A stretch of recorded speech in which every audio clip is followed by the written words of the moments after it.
So hello everyone, welcome back to my channel. और कैसे हैं आप सब? I hope you all are good. So हमने यूनिट 4 तक कंप्लीट कर लिया था। आज हम यूनिट 5 को पढ़ेंगे। यूनिट 5 के हर एक PYQs को देखेंगे। This is for EVS BA BEd first year student. So let's start. These are the PYQs which are asked. So let's start our question. First है define air pollution. Air pollution को define कीजिए, इसके causes बताइए, effect बताइए और measures को इसकी कैसे कैसे इसको कंट्रोल किया जा सकता है वो चीज़ें बताइए। सो एयर पोल्यूशन क्या है कि हार्मफुल गैसेस जो प्रेजेंट है या फिर वो पार्टिकल्स या फिर वो बायोलॉजिकल मटेरियल्स जो एटमॉस्फेयर में प्रेजेंट है उन सारों का कंटामिनेशन यानी कि पूरी की पूरी गंद। इंडिया की जो एयर पोल्यूशन है वो 1.67 मिलियन पीपल पर ईयर मार देता है। एक पब्लिक हेल्थ इमरजेंसी है ये 2019 के रिपोर्ट के अकॉर्डिंग। सबसे पहला पार्ट है इसका, कोज क्या है? Vehicular emission. 70% दिल्ली की एयर पॉपुलेशन व्हीकल से डिस्टर्ब है। Petrol, diesel, CO2, NO2, SO2 ये सारी चीज़ें रिलीज़ करती है और इंडिया के पास 300+ मिलियन व्हीकल्स प्रेजेंट है। इंडस्ट्रियल एमिशन, कोयल पावर प्लांट्स एमिट करता है SO2, NO2, फ्लाई ऐश यानी कि हवा में उड़ने वाली वो राख सी Kali Kali, CO2। Factory release करती है हैवी मेटल्स को। क्रॉप बर्निंग, पंजाब हरियाणा में लगातार स्टबल बर्निंग की जाती है, क्रॉप्स को वो जलाते हैं, पुरालिया जिसको बोलते हैं। दिल्ली विंटर स्मोग, 50,000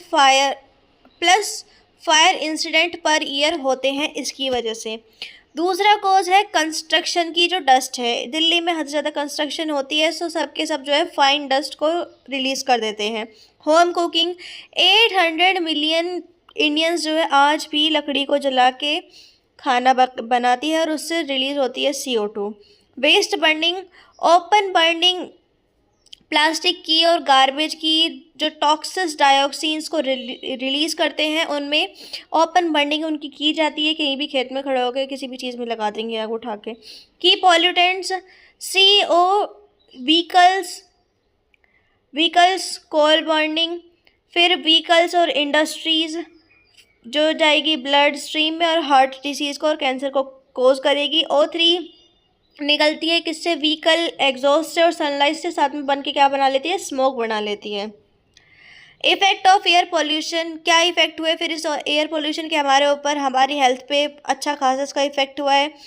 अस्थमा हो जाता है, ब्रोंकाइटिस की बीमारी हो जाती है। ब्रोंकाइटिस में क्या होता है कि जो हमारी एल्वियोलर सैक होती है वो फ्लूइड से भर जाती है, इसमें COPD हो जाती है। लंग कैंसर, हार्ट की बीमारियां। दिल्ली का जो पोल्यूशन है वो लगातार 10 साल एक इंसान की कम कर देता है अपने आप ही। इंडोर कुकिंग जो फायर है वो करीब करीब 5 लाख इंडियंस को पर ईयर मार देती है। On environment, acid rain damage कर देती है फॉरेस्ट को, लेक को, बिल्डिंग को। जो ताजमहल है वो धीरे धीरे येलो होता जा रहा है क्योंकि वहाँ पे इंडस्ट्री पोल्यूशन हो रहा है, इसीलिए।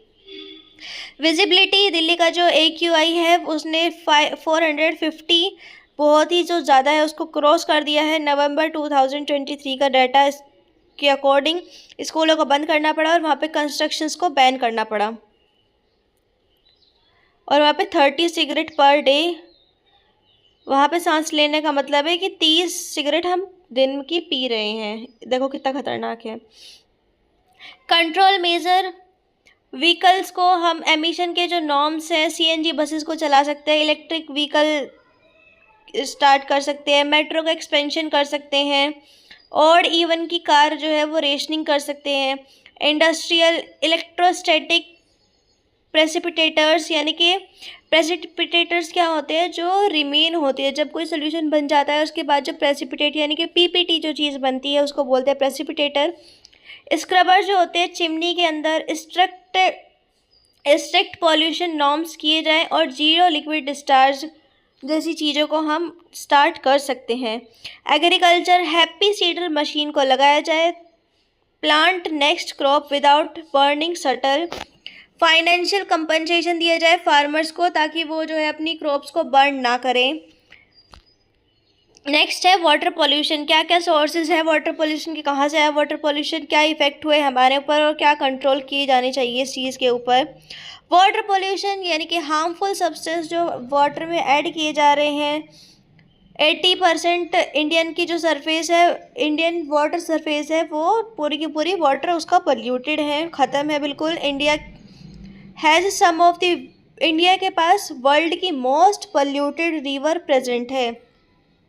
Sources of water pollution, water pollution के सोर्सेज क्या क्या हैं। इंडस्ट्रियल इफ्लुएंट, इंडस्ट्रीज़ के जो बड़े बड़े से पाइप है वो डायरेक्टली खुले हुए हैं गंगा वाली रिवर में, और भी बहुत सारी रिवर्स है उनमें भी। गंगा जो है 260 million litre industrial waste daily उसके रिसीव करती है, कहाँ से, इंडस्ट्रियल इफ्लुएंट्स से। सीवेज 37% इंडिया का जो सीवेज है वो ट्रीट किया जाता है, बाकी सारा का सारा रिवर्स में चलता कर दिया जाता है। एग्रीकल्चर रन ऑफ पेस्टिसाइड्स और फर्टिलाइजर्स जो है वो रेन के ड्यूरिंग सीधा सीधा कहा जाता है रिवर्स में जाता है, जिससे होती है टॉक्सिक कंटामिनेशन। इसके हेल्थ इफेक्ट क्या हुए, कोलेरा हो गया, टाइफाइड, डाइजेंट्री, हेपेटाइटिस ए, और मिलियंस इंडियन जो है वाटर एंड वाटर डिसीज़ से हर साल जूझते हैं। एक्वेटिक लाइफ भी ख़राब हो रही है क्योंकि फ़िश मर रही है, इतना पानी ख़राब हो रहा है तो फ़िश तो मरेंगी ही। नेक्स्ट है कंट्रोल क्या है इसके ऊपर। एसटीपी सीवेज ट्रीटमेंट प्लांट चलाया जाए। ईटीपी इफ्लुएंट ट्रीटमेंट प्लांट को मैंडेटरी कर दिया जाए हर एक सिटीज़ और इंडस्ट्री में। ज़ीरो लिक्विड डिस्चार्ज, इंडस्ट्री के जो वेस्ट है उसको रीयूज़ किया जाना चाहिए सारे के सारे वाटर को। नमामि गंगा मिशन में 2040 के अंदर 20,000 करोड़ रुपए लगे गंगा को क्लीन करने के लिए, और 66 एसटीपी बिल्ड किए गए वहाँ पे। यमुना 78% दिल्ली का जो सीवेज है वो इफ़ेक्टिवली डेड हो गया बिटवीन दिल्ली एंड आगरा, और ज़ीरो एक्वेटिक लाइफ यहाँ पे बची जिसके ऊपर अर्जेंट एक्शन की ज़रूरत है।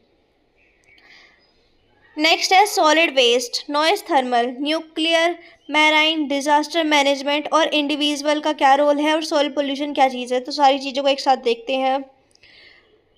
Solid waste management, India 62 million tonne waste होता है पर ईयर, लेकिन उनमें से जो प्रोसीड किया जाता है वो होता है 11.9 मिलियन टन। रेस्ट जो है वो ओपन में ही डंप कर दिया जाता है, यानी कि ऐसे ही कूड़ा फेंक के चले जाते हैं।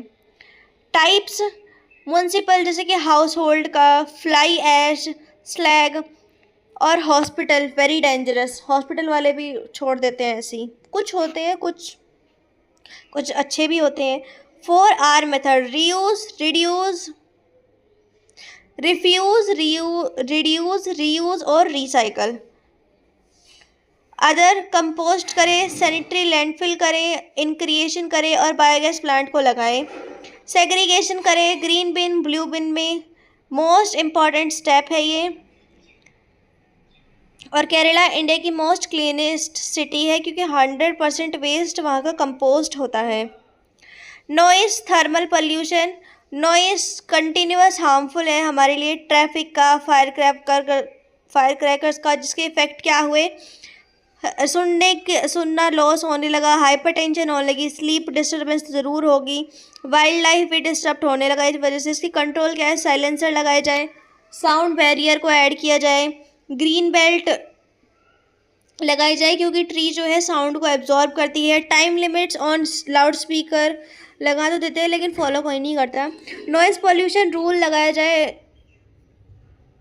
थर्मल हीट वाटर जो है from power plant cooling release किया जाता है वाटर में, जिसकी वजह से फिश जो है वो डाई कर जाती है क्योंकि वो ऑक्सीजन को नहीं ले पाती, ऑक्सीजन का डिप्लीशन होता है। इसकी कंट्रोल क्या है, cooling towers, cooling ponds, heat exchanger, site power plant away from sensitive water bodies, यानी कि जो पावर प्लांट है उसको सेंसिटिव वाटर से दूर रखा जाए। फिर नेक्स्ट है न्यूक्लियर और marine pollution. Nuclear radiation type alpha, beta, gamma. Gamma is most dangerous. अब इफ़ेक्ट क्या है इस चीज़ के, कैंसर होता है, जेनेटिक म्यूटेशंस होती है, बर्थ के अंदर डिफेक्ट यानी कि बर्थ लाइफ डिफेक्ट होती है इससे, half life 35 lakh plus executed, thyroid cancer 100x की स्पीड पे राइज हो रहे हैं और आज तक भी ये चीज़ें रेडियो एक्टिव हैं। मैराइन में ऑयल जो स्पिल्स किए जाते हैं, प्लास्टिक छोड़ दी जाती है, माइक्रो प्लास्टिक आजकल प्लेसेंटा में और ह्यूमन के ब्लड में पाई जा रही है। तो ये बहुत ज़्यादा चीज़ें हमें रोकनी पड़ेगी। डिज़ास्टर का मैनेजमेंट क्या है? डिज़ास्टर मैनेजमेंट साइकिल के लिए प्रिवेंट करो, प्रिपेयर करो, रिस्पॉन्स दो, रिकवरी करो। NDMA national disaster management authority और NDRF national disaster response force, ये इंडिया के एलाइट रेस्क्यू टीम्स हैं जो डिज़ास्टर मैनेजमेंट में हेल्प करती हैं। ये फ्लड में, अर्थक्वेक में, और केरला में जो 2018 में फ्लड आई थी जिसके अंदर 14 लाख जो लोग हैं उनको डिस्प्लेस किया गया था, 65,000 को रेस्क्यू किया गया था और 483 डेथ भी हुई थी। गुजरात का जो अर्थक्वेक भुज में आया था वो भी 7.7 मैग्नीट्यूड की स्पीड से आया था जिसमें 20,000 डेथ हुई थी, जिसकी वजह से NDRF को बनाना पड़ा था। नेक्स्ट है इंडिविजुअल का क्या रोल है पॉल्यूशन में और सॉइल पॉल्यूशन में, बहुत इंपॉर्टेंट रोल है। इंडिविजुअल क्या कर सकता है? पब्लिक ट्रांसपोर्ट को यूज़ कर सकता है, LED बल्ब को यूज़ कर सकता है, ट्रीज़ को प्लांट कर सकता है, वेट और ड्राई का जो वेस्ट है वो डेली उसको अलग अलग करके सेग्रीगेट करके क्लॉथ बैग को यूज़ कर सकता है, रिफ्यूज़ करता है, सिंगल यूज़ प्लास्टिक को रिफ्यूज़ कर सकता है जो 2022 से इंडिया के अंदर बैन भी है, लेकिन उसका इम्प्लीमेंटेशन अब तक भी अच्छे से नहीं हो पाया है। कुछ जगहों पे हो गया है, कुछ पे रहता है। किचन वेस्ट को कंपोस्ट किया जाए, रेन वाटर हार्वेस्टिंग को और बढ़ावा दिया जाए और गार्बेज को नदियों में ना फेंका जाए। सॉइल पोल्यूशन कोज करता है क्योंकि पेस्टिसाइड की वजह से होती है, और जो पंजाब की जो कैंसर बेल्ट है वो 3x की स्पीड से कैंसर वहाँ पे हो रहा है क्योंकि वहाँ के जो सॉइल है वो उसमें बहुत ज़्यादा पेस्टिसाइड्स हैं। इंडस्ट्री का जो वेस्ट है, हैवी मेटल्स, वो भी वहाँ पे हैं, plastic, radio active material. Effect क्या हुआ इसका कि वहाँ पे जो क्रॉप्स है वो यील्ड होनी लो हो गई, टॉक्सिक फूड वहाँ पे, और ग्राउंड वाटर जो है वहाँ पे कंटामिनेट हो गया, यानी कि वहाँ का जो ग्राउंड वाटर है यानी कि ज़मीन के नीचे का जो पानी है वो साफ़ नहीं है, पीने लायक नहीं है, ऐसा हो गया। सॉइल पोल्यूशन के कंट्रोल क्या है? Bio remediation, phyto remediation, sunflower के प्लांट जो है एब्जॉर्ब कर लेते हैं हैवी मेटल्स को, ऑर्गेनिक फार्मिंग स्टार्ट की जा सकती है, वर्मी कंपोस्टिंग और या फिर इंटीग्रेटेड पेस्ट मैनेजमेंट की जा सकती है वहाँ पे। So that's all for unit 5। Till then take care, bye bye and subscribe to my channel.